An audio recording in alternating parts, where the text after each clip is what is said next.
नमस्ते सदा वत्सले मातृभूमि। आज ऑनरेबल सुप्रीम कोर्ट में पतंजलि के दोनों प्रमोटर यानी कि बाबा रामदेव और साथ में आचार्य बालकृष्ण दोनों की उपस्थिति सिक्योर की थी ऑनरेबल सुप्रीम कोर्ट ने। ऑनरेबल सुप्रीम कोर्ट के दो जजों की बेंच में लंबे समय से पतंजलि के भ्रामक एडवर्टाइजमेंट नाम से लोगों का मीडिया रिपोर्टें जो आती हैं उनके अनुसार भ्रामक एडवर्टाइजमेंट की वजह से ये केस चला। पहले ऑनरेबल सुप्रीम कोर्ट ने एडवर्टाइजमेंट पर बैन लगाया था, बाबा रामदेव रुके नहीं। उसके बाद ऑनरेबल सुप्रीम कोर्ट ने उनको बुलाया, वो आए नहीं। और उसके बाद कंटेम्प्ट का केस किया और फिर पर्सनली बुलाया जब वो अनकंडीशनल अपॉलजी फाइल किया। तो पहली तारीख में वो कोर्ट की फाइल में नहीं आ पाई, इसलिए डेट आगे बढ़ गई। दोबारा में वो कोर्ट की फाइल में आई, लेकिन कोर्ट ने ये कहा कि हम तुमको माफ़ी नहीं देंगे, अगली तारीख पर सुनेंगे।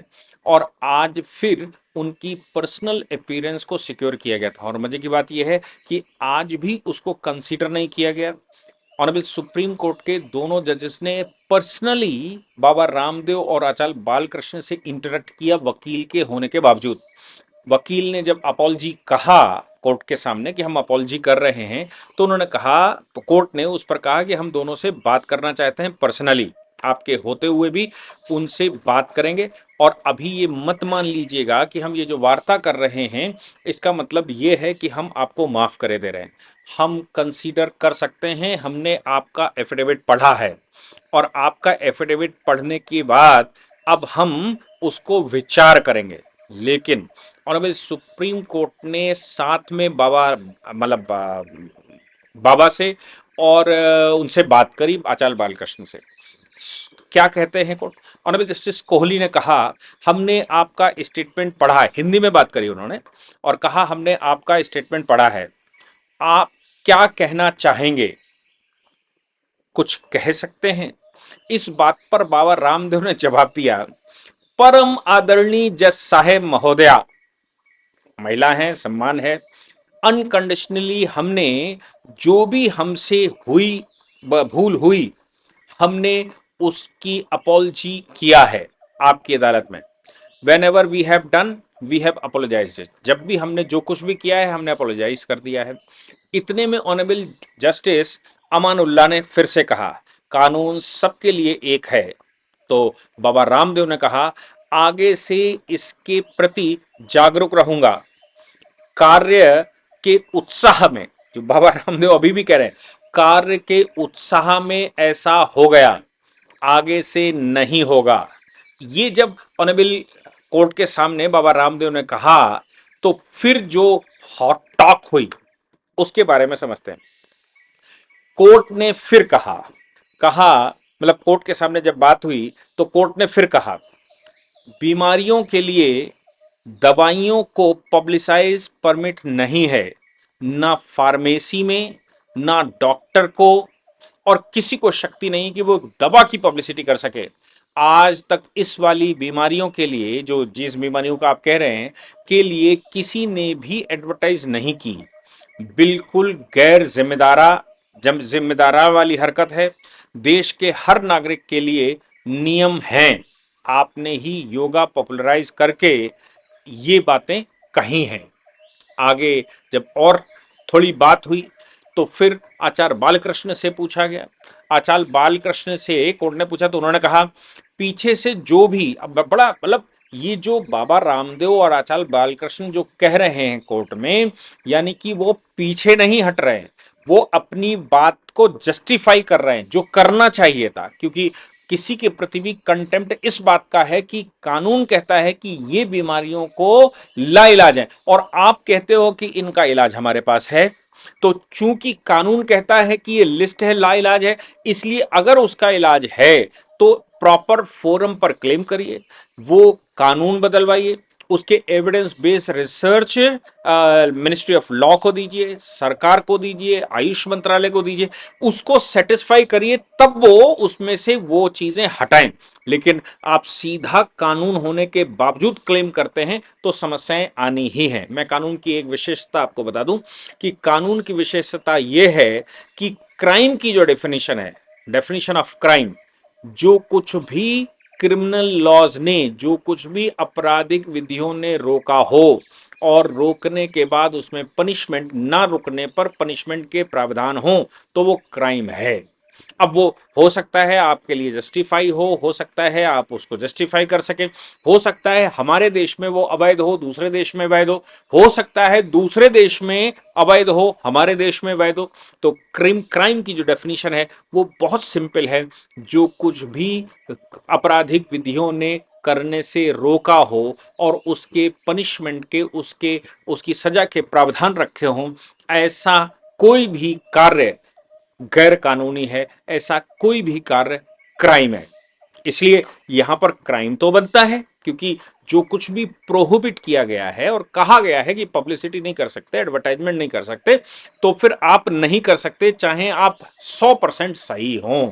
ये कानून की अपनी चाल है और इससे कानून चलता है। अगर आपको करना है तो प्रॉपर फोरम पर जाइए, प्रॉपर फोरम जहां कहीं भी आयुष मंत्रालय में दीजिए, उनको कहिए कि ये कानून गलत है, उसको बदलिए। और उसके बावजूद आपको लगता है, जो मुझे लगता है कि पब्लिक में बोलने से ज्यादा इंपॉर्टेंट था, कि आप उस कानून को ऑनरेबल कोर्ट में चैलेंज करते और ऑनरेबल कोर्ट के सामने कहते कि इसमें जो लाइलाज बीमारियां लिखी हुई हैं, इसका इलाज हमारे पास है, हम इसको सिद्ध कर सकते हैं, इसलिए इसको, इस प्रावधान को नलिफाइड घोषित कर दिया जाए। कोर्ट अगर सेटिस्फाई होता तो नलिफाइड घोषित करता।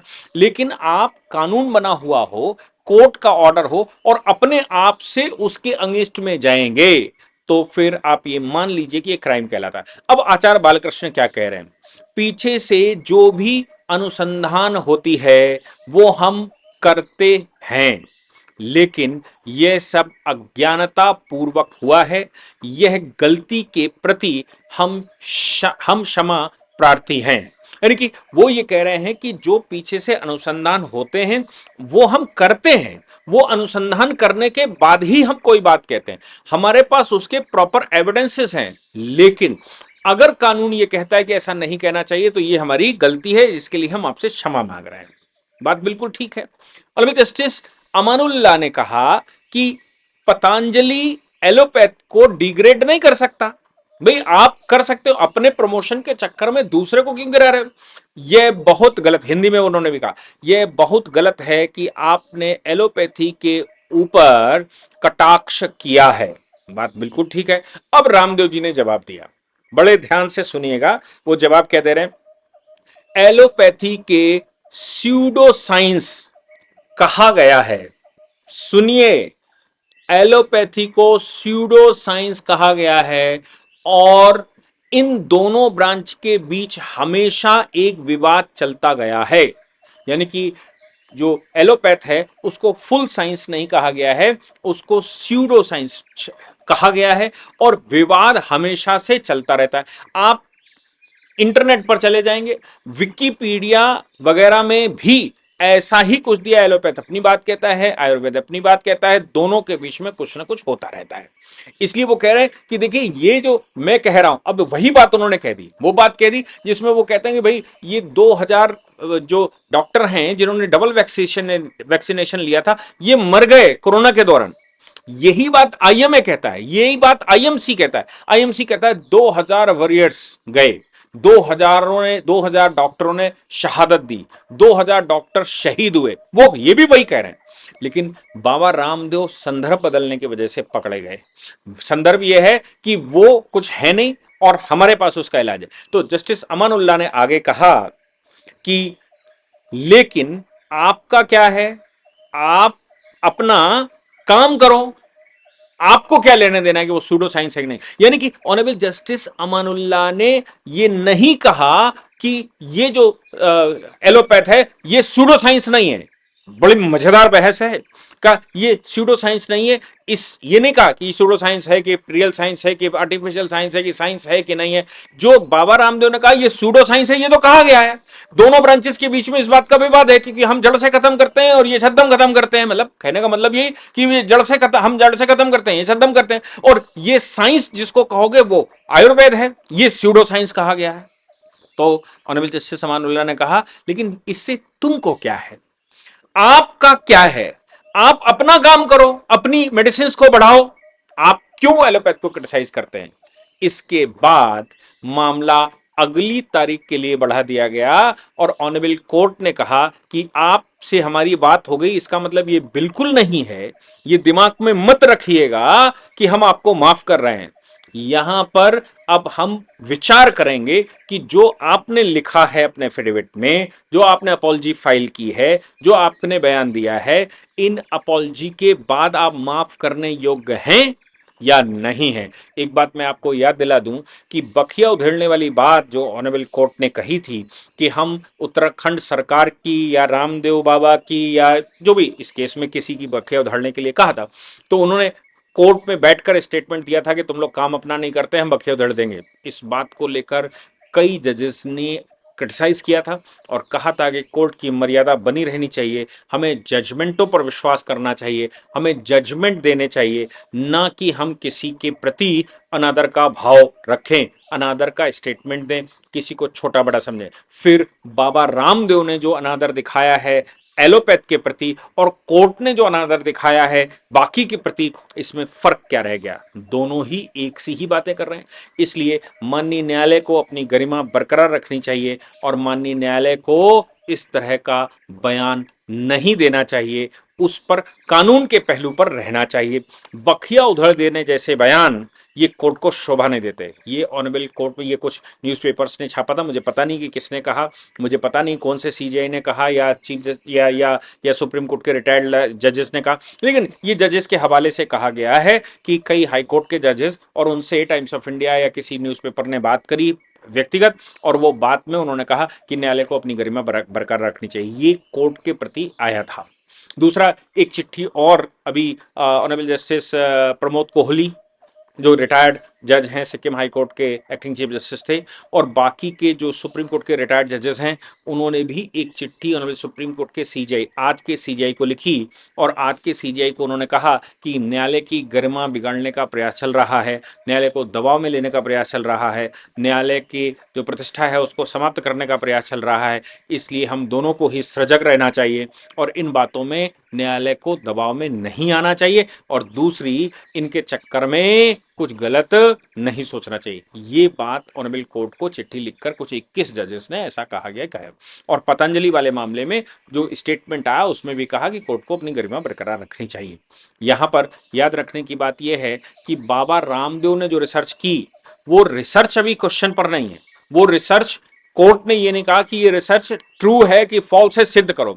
मैं आपको एक बात बताऊं डिफेमेशन का, डिफेमेशन के कानून जो सेक्शन 499 और सेक्शन 500 आईपीसी का है, या टॉर्ट में जो डिफेमेशन होता है जिसको मानहानि कहते हैं, मानहानि की डिफेंस है। डिफेंस है कि सच बोल रहे हो, पब्लिक के लिए हो या फिर जन कल्याण के लिए हो। सबसे बड़ी बात कि अगर आप सच बोल रहे हैं तो ये डिफेमेशन नहीं हो सकता। डिफेमेशन तभी हो सकता है जब आप किसी की प्रतिष्ठा गिराने का प्रयास जानबूझकर कर रहे हैं जबकि उस बात में सत्यता नहीं है। लेकिन जब उस बात में सत्यता है तो वो एक डिफेंस रहती। अब यहां पर बात ये आती है कि जो आपने कहा एलोपैथ के विरुद्ध, और बाबा रामदेव स्यूडो साइंस उसको कोर्ट में हाजिर होकर कह रहे हैं, वो केवल उस पर नहीं कह रहे थे, हाजिर होकर कह रहे हैं कि साहब इसको तो कहा ही गया है स्यूडो साइंस है। तो फिर हमने अगर कह दिया तो हमसे गलती हो गई, आप कह रहे हो तो हम माफी मांग रहे हैं। इस बात पर कोर्ट ने कहा था कि हम इस बात को कंसीडर करेंगे कि नहीं करेंगे, ये अगली तारीख को बताएंगे, 23 तारीख को तारीख है। लेकिन अभी ये मत मान लीजिएगा कि हमने आपको मना कर दिया, हमने आपको सुन लिया का मतलब आपको माफ कर दिया। और ध्यान रखिएगा कि अगली तारीख पर भी आप दोनों व्यक्तिगत रूप से न्यायालय के सामने प्रेजेंट रहेंगे, ये आदेश दिया कोर्ट ने। तो यहां पर सवाल ये पैदा होता है कि बाबा रामदेव की जो सत्यता है वो सत्य कितना कह रहे हैं, नहीं कह रहे हैं, ये तो लेबोरेटरी में टेस्ट होना चाहिए। सत्यता की परख तो उचित फोरम पर डिसाइड होनी चाहिए।